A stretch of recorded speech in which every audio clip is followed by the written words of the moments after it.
قول الله تبارك وتعالى بعد أعوذ بالله من الشيطان الرجيم بسم الله الرحمن الرحيم ألم يأتكم نبأ الذين كفروا من قبل فذاقوا وبال أمرهم ولهم عذاب أليم. أعوذ بالله من الشيطان الرجيم بسم الله الرحمن الرحيم ألم يأتكم نبأ الذين كفروا من قبل فذاقوا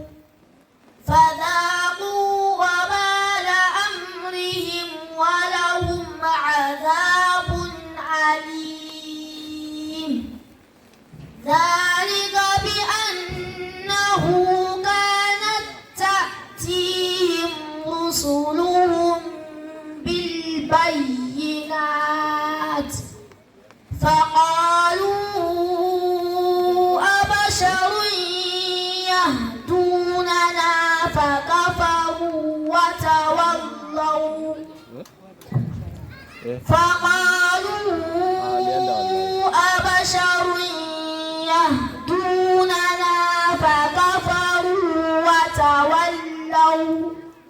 واستغنى الله والله غني حميد زعم الذين كفروا أن لن يبعثوا قل بلى وربي لتبعثن ثم لتنبؤن بما عملتم وذلك على الله يسير فآمنوا بالله ورسوله والنور الذي أنزلنا والله بما تعملون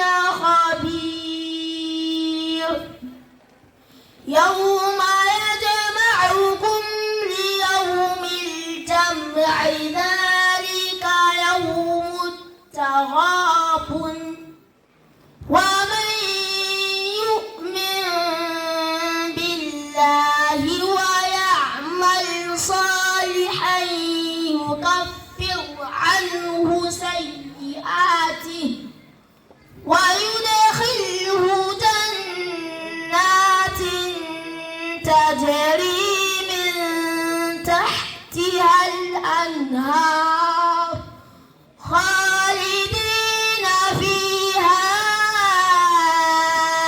أبدا ذلك الفوز العظيم والذين كفروا وكذبوا بآياتنا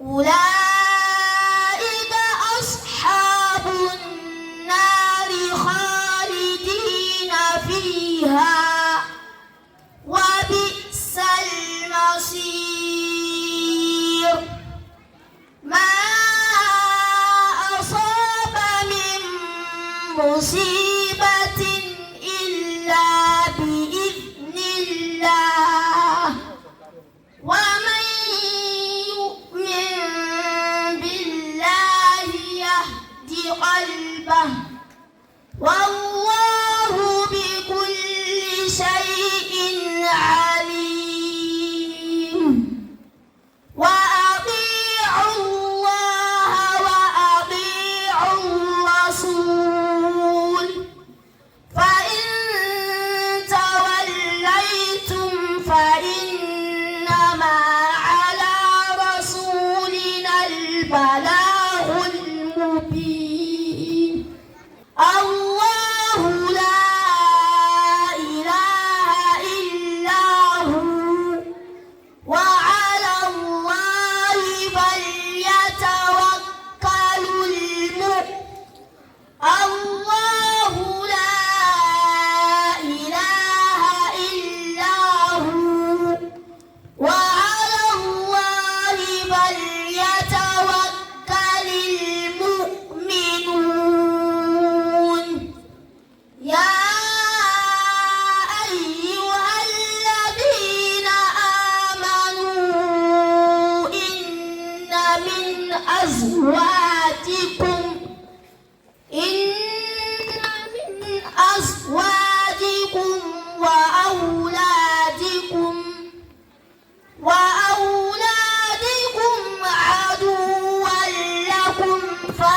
فذروهم وإن تعفوا وتصفحوا وتغفروا فإن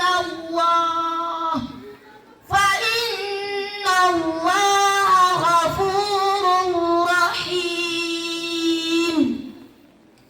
إنما أموالكم وأولادكم فتنة والله عنده أجر عظيم. فاتقوا الله ما استطعتم واسمعوا وأطيعوا وأنفقوا خيرا لأنفسكم ومن يوق شح نفسه فأولئك هم المفلحون. حسبك. السؤال الثاني اقرأ من قول الله تبارك وتعالى: فاصبر لحكم ربك ولا تكن كصاحب الحوت إذ نادى وهو مكظوم. بسم الله الرحمن الرحيم. فاصبر لحكم ربك ولا تكن كصاحب الحوت إذ نادى وهو مكظوم لولا أن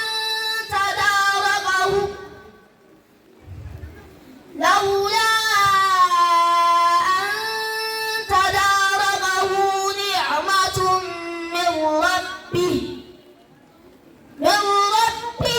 لنبذ بالعراء وهو مذموم فاجتباه ربه فجعله من الصالحين. وإن يكاد الذين كفروا ليزلقونك بأبصارهم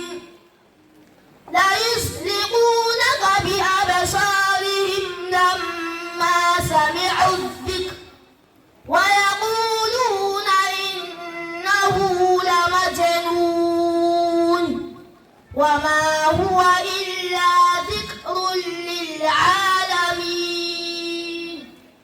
بسم الله الرحمن الرحيم.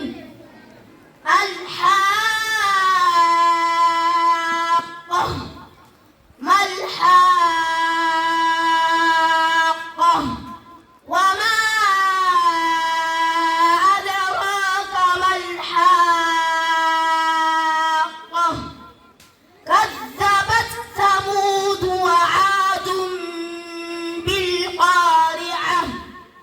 فأما ثمود فأهلكوا بالطاغية وأما عاد فأهلكوا بريح صرصر عاتية سخرها عليهم 7 ليال و8 أيام حسوما فترى القوم فيها صرعى كأنهم أعجاز نخل خاوية فهل ترى لهم من باقية. وجاء فرعون ومن قبله والمؤتفكات بالخاطئة فعصوا رسول ربهم فأخذهم أخذة رابية. إنا لما طغى الماء حملناكم في الجارية لنجعلها لكم تذكرة وتعيها أذن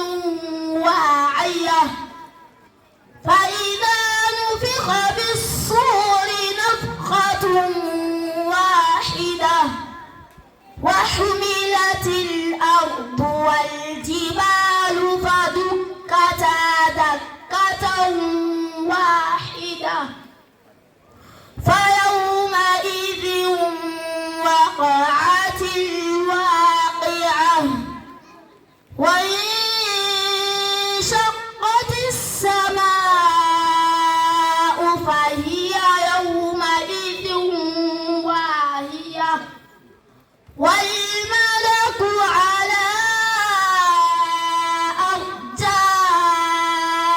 أرجائها ويحمل عرش ربك فوقهم يومئذ ثمانية يومئذ تعرضون لا تخفى منكم خافية فأما من أوتي كتابه بيمينه فيقول يا ليتني لم أوت كتابيه